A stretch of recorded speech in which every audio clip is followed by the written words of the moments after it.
دیکھیے، اگر ایک بریلوی اپنا تن من دھن لگا دے گا بریلویت کو غالب کرنے کے لیے، یا ایک دیوبندی اپنا تن من دھن لگا دے گا دیوبندیت کو غالب کرنے کے لیے،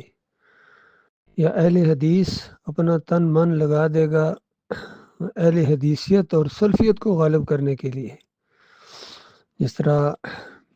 آج یہ گلف کے اندر بھی یا یہ سعودیوں کے اندر یہ جو بادشاہت قائم ہے، تو بتائیے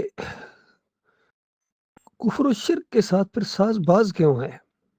شرک کو ساتھ لے کے کیوں چلنا چاہتے ہیں؟ یہ ڈاکٹر اسرار جس طرح زور دے کے بات کہہ رہے ہیں، تو ان کا اپنا لگاؤ صوفیزم کے ساتھ کیوں تھا؟ پھر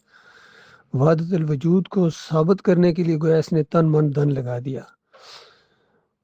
طاغوتوں کے دفاع کے لیے جن کو کافر اور مشرک ثابت کر دیا تھا ایمان خالص قسط اول کے اندر، اور پھر قسط دوم کے اندر ان مولویوں کو ان کا شرک بالکل واضح کر دیا گیا تھا، تو پھر ان کو بچانے کے لیے اس نے کیوں تن من دھن کی بازی لگا دی؟ تو یہ کہنے کی باتیں ہیں۔ ہاں، اگر کوئی واقعی مخلص مومن ہے، بالکل مسلک پرستی سے نکلا ہے، طاغوت پرستی سے نکلا ہے، جمہوریت پرستی سے نکلا ہے، پیر پرستی سے نکلا، وطن پرستی سے نکلا، قوم پرستی سے نکلا، اب وہ خالص دین کی سربلندی کے لیے اگر تن من دھن لگائے تو پھر بات سمجھ میں آتی ہے یہ صحیح معنوں میں اللہ کے راستے کا مجاہد ہے۔ اور اس کوشش کے اندر جو بھی ساتھ دیں گے وہ اللہ کے راستے پر ہیں، اللہ کے راستے میں جو بھی تکلیفیں ان کو آئیں گی اللہ تعالیٰ ان کو اجر دے گا۔ باقی جو رکاوٹیں بنے، جو راستہ روکے، جو نفرتیں پھیلائے، جو الزامات لگائے، جو روڑے اٹکائے اس راستے کے اندر، جو اللہ کے راستے میں آگے بڑھ رہے ہیں، ان کے اوپر